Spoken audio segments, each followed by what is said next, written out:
Kita ke informasi yang pertama, petugas diduga terlambat menutup palang pintu sebuah truk box ditabrak kereta di Nganjuk, Jawa Timur. Akibatnya sopir truk tewas dan seorang pengendara motor luka tertimpa truk.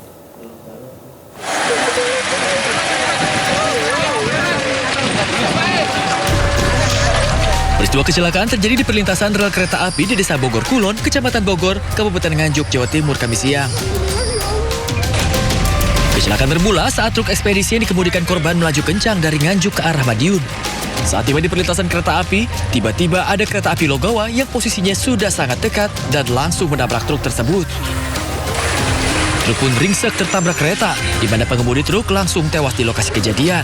Sementara satu orang lain pengendara motor yang berada di samping truk menderita luka-luka setelah tertimpa bodi truk yang ringsek.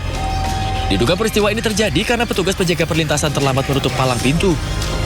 Untuk memastikan penyebab pasti kecelakaan, polisi masih melakukan penyelidikan dan memeriksa para saksi. Dari Nganjuk, Jawa Timur, Mukhtiar Bagus, A-News melaporkan.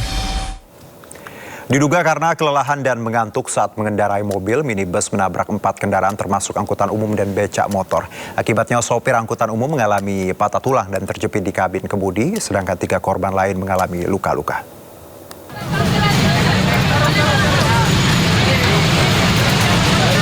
Kecelakaan beruntun melibatkan minibus dan 4 kendaraan lain termasuk angkutan umum dan becak motor terjadi di Jalan Poros Goa, Takalar, Kabupaten Goa, Sulawesi Selatan. Warga berusaha mengevakuasi supir angkot yang terjepit di kabin kemudi. Evakuasi salah satu korban yang merupakan supir angkot berlangsung dramatis lantaran korban mengalami patah tulang kaki. Sementara 3 korban lain yakni penumpang angkot mengalami luka parah di kepala dan 2 lainnya luka ringan.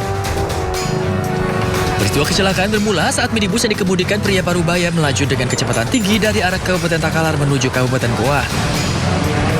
Diduga karena mengantuk, mobil tiba-tiba pindah jalur kanan dan menabrak kendaraan lain angkutan kota dan becak motor. Mobil penumpang jenis Xenia bergerak dari arah Takalar ke Kabupaten Goa, diduga mengalami kelelahan di jalur kanan sehingga menyerempet 3 buah kendaraan yang dari arah Sidoarjo ke Takalar. Ada korban, Pak? Untuk korban sudah kita evakuasi ke Puskesmas Bading untuk mendapatkan pertolongan medis. Kasus kecelakaan ini pun kini ditangani petugas unit Gakum Satlantas Polresta Goa, Sulawesi Selatan. Guna penyelidikan, 5 kendaraan dibawa ke posko unit Gakum Satlantas Polresta Goa sebagai barang bukti. Dari Kabupaten Goa, Sulawesi Selatan, Bukma, A-News melaporkan. Di arah jembatan. Kepulan asap hitam disertai kobaran api mengepul di bawah jembatan Kali Cengkareng Drain, Cengkareng, Jakarta Barat.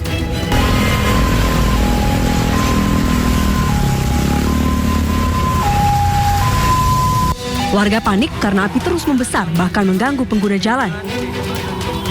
Api diduga berasal dari kabel internet dan menyambar kabel listrik. Penyebabnya diduga korsleting listrik. Pipa. Udah ada apinya nih, nggak ada nih. Astagfirullahaladzim, ya Allah. Kobaran api bisa dipadamkan setelah 1 mobil pemadam dikerahkan ke lokasi. Kabel yang terbakar langsung diperbaiki oleh petugas internet. Dari Jakarta, Biftaul Gani melaporkan.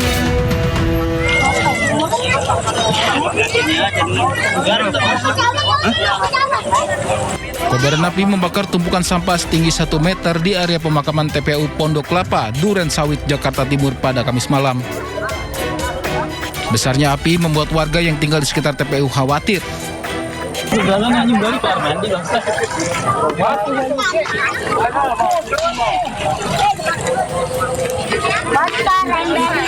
Warga pun berupaya memadamkan api dengan alat seadanya. Api diduga berasal dari puntung rokok yang dibuang sembarangan. Di tempat sampah, kirain kan di sini, katanya di situ. Tadi sore sih kayaknya ada anak-anak nongkrong. Kayaknya buang puntung rokok atau puntung nggak tahu dah. Bakar apa, Ibu? Sampah. Oh, sampah. Jadi ada kayak bekas merokok, puntung rokok ditinggal, tahu api gede aja udah. Kebakaran baru bisa dipadamkan 1 jam kemudian setelah 7 mobil pemadam kebakaran dikerahkan ke lokasi. Dari Jakarta, Rizky Falupi, iNews melaporkan. Ya, Jampitsus Febri Adriansyah membenarkan rumah mewah di Sentul Bogor, Jawa Barat yang digeledah kepolisian merupakan rumah pribadi miliknya. Namun Febri tak menjelaskan gamblang soal uang miliaran dan emas 74 kg yang ditemukan di brankas dalam tembok rumah.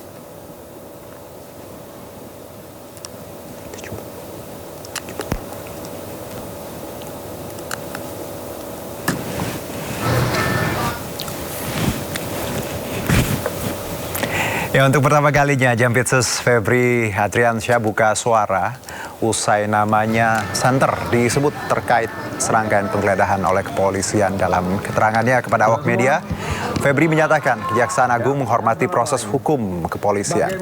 Namun Febri memastikan seluruh penyelidikan perkara yang saat ini tengah ditangani Kejagung tetap berlanjut, termasuk dugaan korupsi tata kelola MBG, pertambangan dan transfer pricing. Ada di Sumatera sebenarnya ada keterkaitan apa Bapak dengan kedua tentang rumah Sentul, ya itu memang rumah pribadi Jampitsus yang sudah sejak lama. Itu bisa dilihat bagaimana proses kepemilikan sejak awal, ya. Dan mengenai uang tadi kan sudah saya jelaskan yang ditemukan bahwa itu ada pemilik, ya, bahwa itu ada kegiatan, ada orang-orang juga terima kegiatan, itu bisa juga ditanya, kemudian juga ada beberapa kegiatan bangunan yang bisa dicek. Semua kami yakin dapat dipertanggungjawabkan dengan benar, tetapi tentunya tidak melalui forum seperti ini.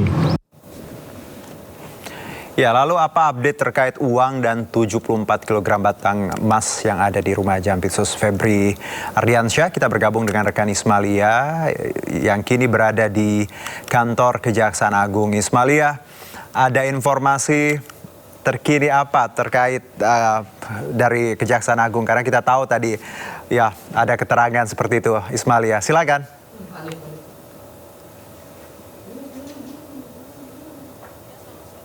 Ya baik, Ismalia.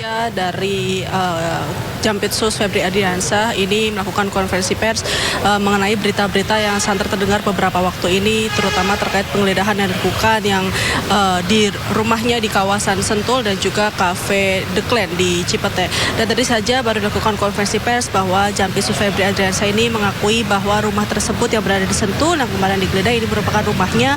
Namun untuk temuan uang dan juga emas batangan yang ditemukan pada saat penggeledahan ini diakui bahwa itu adalah bukan miliknya, dan uang-uang tersebut atau barang-barang tersebut yang ditemukan pada saat penggeledahan ini ada pemiliknya.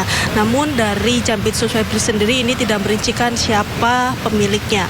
Dan juga untuk mengenai penggeledahan di Cafe The Clan ini tadi Jampitsus Febri ini mengatakan bahwa dirinya tidak memiliki keterkaitan maupun juga keterkaitan bisnis pada Cafe The Clan tersebut. Dan juga tadi Febri Adriansyah ini juga menuturkan bahwa saat ini banyak isu yang beredar di media sosial bahwa dirinya mengundurkan diri sebagai Jampitsus. Ini juga tadi dipantau oleh dirinya bahwa sampai saat ini dirinya masih melakukan tugas dan bahkan masih menerima bahan-bahan dari pimpinan untuk segera dieksekusi. Tadi juga selain beberapa poin yang sudah saya sampaikan, tadi Febri juga mengatakan bahwa dirinya menghormati terhadap proses penyidikan yang dilakukan Polri dan juga ini memastikan bahwa kinerja Jampitsus tetap berjalan normal seperti biasa. Seperti kita ketahui bahwa sebelumnya Kortas Tipikor Polri ini melakukan penggeledahan di sejumlah titik, terutama di kawasan Sentul, di rumah Jampitsus sendiri dan juga di Cafe The Clan. Dan sampai saat ini memang dari Kejagung tadi baru saja melakukan konferensi pers, terutama konferensi pers yang dibicarakan oleh Jampitsus Febri Adriansyah. Kembali ke Anda. Baik, Ismalia, terima kasih atas laporan Anda, Ismalia. Selamat bertugas kembali.